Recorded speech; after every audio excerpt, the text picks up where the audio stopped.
It's a holy week for all three Abrahamic faiths. Jews are celebrating Passover, Christians are marking Jesus' crucifixion, and Muslims are fasting on Ramadan. And how surprising, this week also brings some drama and breaking news from Israel. So here's everything you need to know.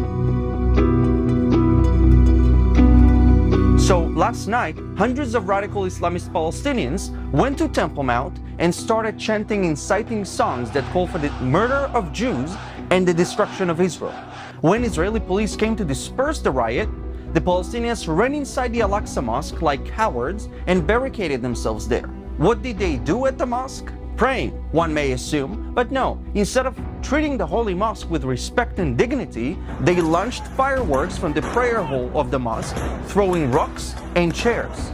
Now keep in mind that the Al-Aqsa mosque is the third holiest site in Islam, and we're in the holiest month in Islam, Ramadan. And this is how Palestinians disrespect it.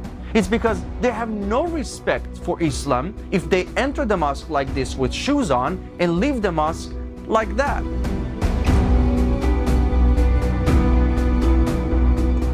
Let me tell you something. Never in my life have I seen people desecrate and disrespect their own mosques like the Palestinians do. If they had done that in Saudi Arabia, they would have been in prison now. And that's what Israeli police did. They arrested hundreds of rioters who disrespected the holy compound. But one terrorist inspires another. So during the night, over 16 rockets were launched from Gaza into Israel, targeting Israeli families who are preparing for Passover. Just like Pharaoh targeted the Jews in Egypt. One of the rockets directly hit a factory in Sderot city in southern Israel while people were working there. But miraculously, they got into the bomb shelter seconds before the hit. The Iron Dome had intercepted most of the rockets,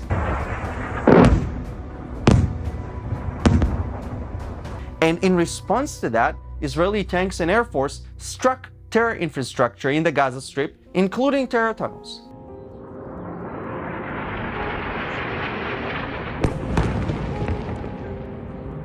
But the Palestinians do what they do best. They portray themselves as the victims and said that Israeli police stormed the mosque.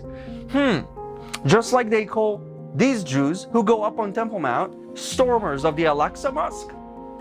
The Arab League has called an emergency meeting on the situation in Jerusalem, and I wouldn't be surprised if they will condemn Israel because they always do.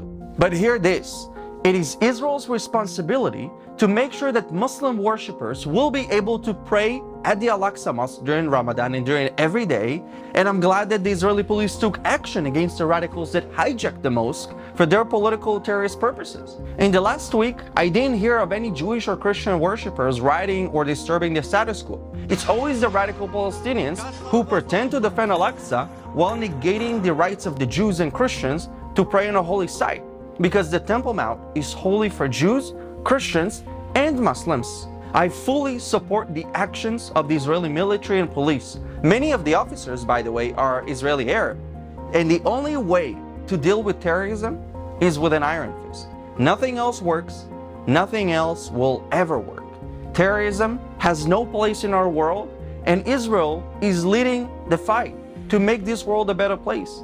Please subscribe to my YouTube channel to stay connected to the latest and accurate news from Israel. It would mean the world to me. Thank you.